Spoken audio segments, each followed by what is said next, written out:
All right, hopefully it started recording. Hope you guys have been keeping well. So, one of the key things about living well is learning from other people, social learning, right? And now, this chapter in this book argues that social learning builds on a mechanism for abstraction, the capacity for abstract thinking, or in other words, construals. Okay, so construals are ways in which we perceive, comprehend, and interpret the world around us, these things, how we render them to ourselves. So the ability to do this in abstract terms, to use low and high construals, is what allows us to engage in social learning from others. Okay, I'm going to unpack all of this. It seems a little bit complicated, but it's really not. So in this chapter, first of all, from an evolutionary standpoint, we lived in environments that were variable. Okay, so if you have a very specific environment, like let's say you only have to survive in a pond all your life, like a frog or something, then you don't need abstraction. You can just focus on adapting to very specific parts of your environment, like maybe just swimming or only eating blueberries. Like let's say your whole organism has been adapted to finding blueberries in the environment and eating them. And one interesting thing I've talked about in another video is how frogs, they can literally die surrounded by dead flies around them because they've only adapted to uh, registering quick darting around flying things. And that's what they eat, the flies, right? But if they're dead on the ground, they can't even recognize them. So that's in one example of a very specific adaptation, okay? Now this variability selection hypothesis that you see highlighted here talks about this, how humans uh, adapted to live in more general environments, like variable environments, in that they kind of move across terrains and they can survive across terrains. And what this means is they can't get so bogged down just adapting to eating blueberries, for example, or just eating flying around flies. Instead, they need to have a higher level concept of food. And that way they can eat not just blueberries, but also maybe raspberries, meat, grains, anything that falls under the larger umbrella term of food. That's abstract thinking. So the whole point of abstract thinking, it as an adaptation, it's meant to respond to this to variable environments. So you can have a higher umbrella hierarchy of goals, and then the sub goals can be changed around. Okay, so I don't have to just adapt to swimming in a pond. I can view a larger category of exercise in general, or an even larger category of staying healthy. And staying healthy can have all these different sub goals like swimming, basketball, tennis, whatever, right? Okay, so that's where the utility of abstract thinking comes in. And now the article builds on this, right? That this abstraction is not just useful in dealing with physical environments that are variable, but also social learning. Because in social learning, you're always learning from someone else who is removed from your egocentric here and now, which means they're necessarily psychologically distant from you. So just as you would have to learn from variable environments that are not like your own, in the same way you have to learn from other people who are not like you. And there are four ways in which you have this kind of psychological distance. The article goes through them. Let me quickly find this part where it talks about this. Four ways in which people are psychologically distant from you. Maybe I just skipped past it. I had it highlighted here. Let me quickly find it. Off the top of my head, I know what they are. They're temporal, spatial, social, and hypothetical. I obviously cannot find it right now. Oh, here we go. Yeah. Psychological distance is a general term to refer to all of the ways that an event, object, or situation can be removed from the egocentric here and now. It can be spatial, as in occurring in a different place. It can be temporal, occurring in the past or in the future. Social, in essence, someone unfamiliar, dissimilar, or hypothetical, in essence, not occurring in reality. So just as you would have variable environments that don't fit your context here and now, in the same way, when you learn from anybody else, they are necessarily inhabiting a context that's not like your own. They are psychologically distant from you, either spatially, temporally, socially, or hypothetically, right? And this capacity for abstract thinking is what allows you to transcend that boundary, that psychological distance. Okay, and we're going to talk about how we do this. So, learning from proximal and distal others. Proximal just means nearness, like close to you. Distal, of course, distant, like psychologically distant in this case. So now let's go through some example. Let's say you were building a shelter, okay? Now, if you were living in psychological proximities to someone, like like someone standing next to you, you can learn from them how to build an igloo, let's say, if an igloo is what you need. But let's say you're in Africa and that person is building an igloo in Canada, okay, and you want to learn from them how to build a house, well, then it doesn't pay off to pay attention to the low level mechanics of building an igloo. Instead, you want something more abstract, like how to build shelters in general, and you would take away those lessons, okay? Now, humans show this propensity, this tendency to learn higher level construals from distant others. Like this has been shown in studies. So let's quickly go through the empirical evidence chapter here.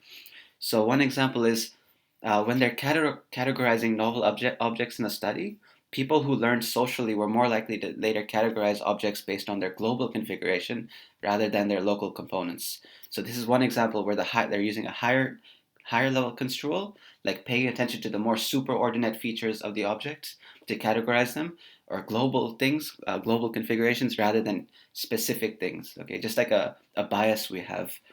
Um, and then other examples they give. Yeah, and then let's say someone shows you a skill, like when you're learning a new skill from another person. Um, let's say like how to fold paper, like origami, or how to fold paper into a kite. That's an actual study they were doing here. Um, if they were learning from someone psychologically distant, like let's say someone 20 years ago, people were more likely to just fold the paper any which way they wanted with the goal of building a kite. They weren't actually following the exact steps of the person, but when they were learning from someone psychologically proximal to them, like someone maybe just a very current video of how to build a kite from paper, they would follow exact steps, like how to exactly fold the paper. That's right here. When the model was distant, people tended to emulate the model more at the level of the higher order goal of the task. Example, fold a sheet of paper into a kite, while omitting the specific steps demonstrated by the model. But when the model was psychologically proximal, um, then they imitated the model specific steps, right? So this just shows like a bias we have, a very good bias, a tendency where will you choose a higher level construal or a low level construal based on how proximal that person is to us. Okay, so we've kind of covered the gist of the paper, but there's a little bit more. So I think this is relevant to when we talk about like let's say religions, myths, these kinds of stories. And if you guys have been watching, let's say Jordan Peterson's videos, he talks about this how myths or archetypes are actually more true than true, like more true than any other lessons you would encounter. And this is why, because so when you talk about how questions, like how to do something, it pays to have to learn from someone close to you who inhabits a similar context to you, and that's why it talks about this in this article that apprentices, yeah, it's a common thing in apprenticeships where when they are developing expertise in a specific domain, they want someone working in close proximity, a teacher that's there.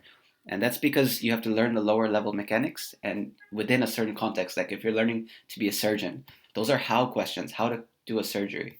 But when you're talking about why questions, people actually will travel to the other side of the world to learn from someone completely different from them, or they'll hearken to religious texts written thousands of years ago because why questions are at a higher level of abstraction, where it that variability across context doesn't matter so much. You can still get the gist of answering a why question, like what is the meaning of life. You don't need to pay attention to context so much.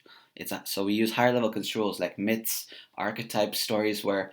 And I read another book too, like separate. That was talking about religion, how religion has two aspects. There's the metaphysical canopy, so there are little details like how long did Jesus fast for, let's say. That's a metaphysical detail.